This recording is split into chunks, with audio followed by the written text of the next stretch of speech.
सानाम को जोहार इन Ramchandra Murmu Ali the Pinky Soren तेहेना video बनावना कारण तो नवा कना जे यूट्यूब रे बा जहाँ सोशल मीडिया रे जहाना दिन सारा के मोबाइल रे नेल जाम किया ऑलचिकी माने विरोध इदी काते अडिगान होल ना नोका को ना जहाँ की ओना एसपी कॉलेज दुमका रे ना को रैली का को जहाँ को लय सदर होचो का जे ऑलचिकी दो बांग बेसा बाले बुझाव दाड़िया कना माने नोका इदी काते ना माने सोशल मीडिया रे भाइरल कना मेनते ना अलिनी नेल किया और होड़ को नेल का साथे माने अडिगान होड़ के नोआ इदी काते नितो अडी जोर सुर माने चर्चा चालू कना बासे अच्छा लय में से ऑलचिकी दो चेक कना ऑलचिकी दो अब संताल समाज रेना माने अब सांताला माने जहाँ को मिता कना स्वतंत्र अब सांताला मिटन माने जाति बखरा धर्म बखरा मिटन अब सांता दु दोहो बखरा मिटन ऑल कान तबना मिटन लिपि कान तबना से बांगा जेमती उड़िया भाषा जेमती उनका के अब हम संताल लैंग्वेज ना उनका के माना हिंदीया हो मेना तकवा तापर इंग्लिशा हो मेना तकवा झोतो जाता के मिटन लिपि मेना तकवा और अब हो उनका के सांताला मिटन लिपि मेना ऑलचिकी लिपि से बांगा आदो नोना ऑलचिकी लिपि दो अब ना एनते जहाँ पंडित रघुनाथ मुर्मू ना जहाँ बनाव ले तबनाय अब बखरा जहाँ 1925 साल रे ना बनाव ले तबना है से बांगा आदो ओना के ना नितो ना दूसरे 2025 सेटरो का माने और हाँ मी 100 वर्ष ना हुई कना से बांगा आदो नोना पंडित रघुनाथ मुर्मू गोंके तकिन जहाँ ऑलचिकी ना किन अब बखरा किन बनाव का जहाँ किन पासनाव का अब सांताल समाज बखरा आदो नोना इदी काते गे ना जहाँ ना ओडिशा रे ना किन किन किन एतहब आका तहे आदो नोना भाषा गे अब नितो वर्तमान अब सारा ओडिशा रे कि सारा बेंगल रे कि सारा माने झारखंड रे कि बिहार रे कि जहाँ गे ऑलवर्ल्ड ना डुमका करे हाँ गोटा गे पासनाव कना से बांगा आदो नितो जहाँ गे ओंडेन को एसपी कॉलेज दुमका रे जहाँ पाठक पाठकीय को ना को लय हचोया जे बांगा बाले बुझाव दाड़िया कना से बांगा ओना रना आचार व्यवहार माने तालमेल माने बाको नाम दाड़िया कना आदो अच्छा लय में से चेक लेकर तालमेल बाको नाम दाड़िया कना कई चुलुंग उहर ᱧᱚᱜ काते लय में मासे माने तालमेल बांग ᱧᱟᱢᱚᱜ रेना कारण दो नोआ कना अब सांतार दो ना मिटन स्टेट रे दो बनुक बोना आधा मेना बोना डुमका रे आधा मेना बोना पकुड़ रे से बांगा आधा मेना बोना हाने रांची सेन रे आधा मेना बोना बेंगल रे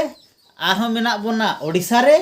नो नोकान जायगा माने आयमा जायगा रे बोन पासनाव कना गोटा के पासनाव कना आदो नितो दो ना ओडे चेत चिके कना अब तो माने ओका हुयुक कना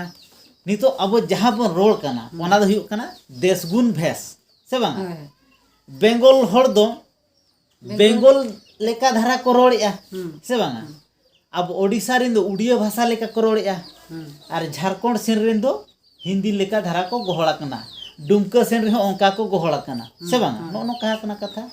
आदो ओंडे ना नो नोका कथा तिंगुन कना ओंडे बाको बुझाव दाड़िया कना अडिगान होड़ गे आम ओकोय मेताया अबिन ओकोय मेताया अलिन ओकोय मेताया मिटी नो नोका मिटी भाषा मिटी तिंगु कना आदो ओन्ना कथा गे ना बाको बुझाव दाड़िया कना आदो आम अबिन अलिन भितिर रे दो ओना दो हुयुक कना गोंके आदो नोआ को हुयुक कना तीन रे ओका लका प्रयोग मिटी मान सम्मान ना जिनिस मेना से बांग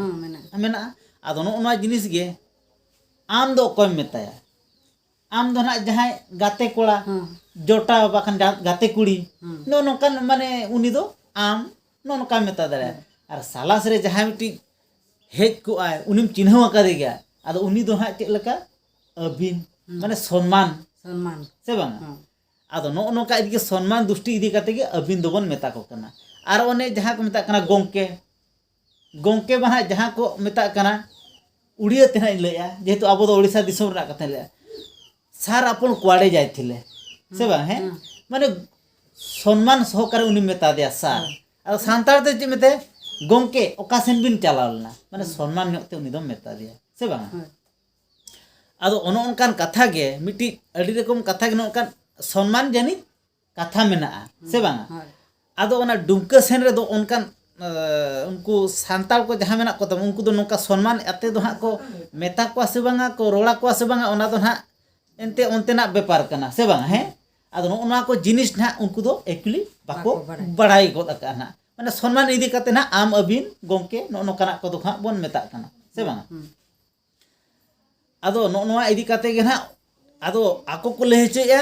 जे मांग रे तो चेत पे चिके लिया नितो पे जपिल लिया 2023 रे नवा दो पे सदर माने जपित दो बांग जपित हुई किना नवा इदी करते आबोरिन जहां के सावता सुसरिया गाखुड़ को नवा इदी करते अडी को छुटो वाकन के चेष्टा को चालू कर गया जे अबवा ओलचिकी भाषा गोटा के पासना मा गोटा के सांताल को ओलो मा को सिखनतो मा को से बांगा आदो नोका के पासना ते 2000 साल एसपी कॉलेज तो हुए तो निये धा 2023 रे सेटेर का से बांगा आदो नित तो ना टटका ओना नेलते बोन चमका कन है ना तो चेत चिके कना मांग इनते पढ़ाव ले पे वासे ओना तो बुझाव दाड़े कना से बांगा टटका रगी दो बाय हुई कना ओना रे बखरा स्वतंत्र अब मास्टर को मेना को ताबना जदी बापे बुझाव दाड़े कना उनको कोठन कोचिंग हता पे सरी गे चेत कना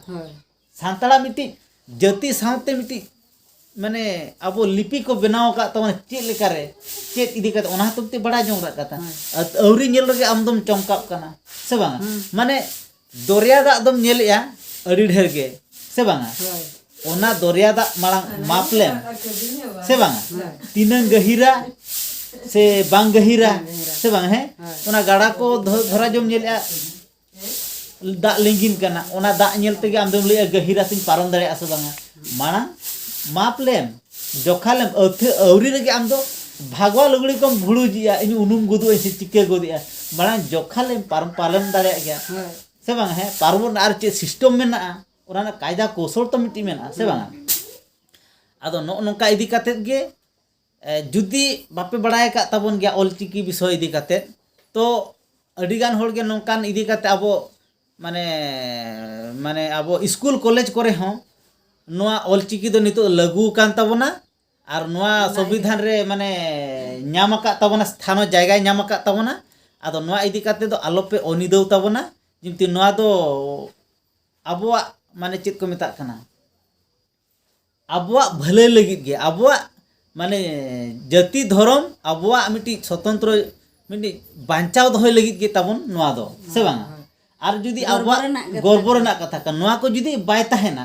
ताहले खान आबो सांतार मेनते बोन लेखा चिकते से बांगा अब मा एटा जाति ते बोन चला अब तो सोरेन मुर्मू चा बन ओलोक कना है कुले के बोन ओलोआ है जुदी उनकुआ ते बोन चला ताहले कान परिडा चिली को ओलोक कना अडी रे को बोन ओलोआ से बांगा आदो आबो सांतार मर्डी किसकु सोरेन अमुक तुमुक जाति मेना तबन माने स्वतंत्र सांताल लेकान इजे ताहले आबो दो ओना सांताल माने जाति धर्म बन दोय लगित खान आबो ऑल दो निहति लगती तबन से बांगा हां निहति लगती निहति और बाखान अब सांताल मेनते के बाबन लखा और ओने जे एसपी कॉलेज डुमकरी जहाँ को मेता का माझी पारगाना यूनियन से बांगा है को दो का माझी पारगाना में को दो का यूनियन में हाने चेत चको दो का हाने इंग्लिश से यूनियन से बांगा आदो ओकारे माझी पारगाना ना अब न्यूतुम ते दाले दो ओकारम दो क्या दो खान बेस्टिक सांताल ते बेस्टिक दो होय में से बांगा तबे तु आमेम माझी पारगाना मेनते आमेम लेखा आम दो हानान हम न्यूतुम का तेम दो माझी पारगाना कने नौका की गानो नौका तो बांग गाना मांग फेडात खन मुचाद धाबिज उहर लेम ना चेत काना से बांग है आदो नोकाना कथा इदी कातेत गे आबो अडिगान गे नौका बोन भारत दिसम रे अडिगान जायगा बोन पासनाव कना तो नोआ दो नोकाना एटकेटोने दो ओकार होन हा बांग ओडोक कना तो तेहेन गे हा मिटी ओडोकेन तावना डुमका जिल्ला रे जेहेतु उनको दो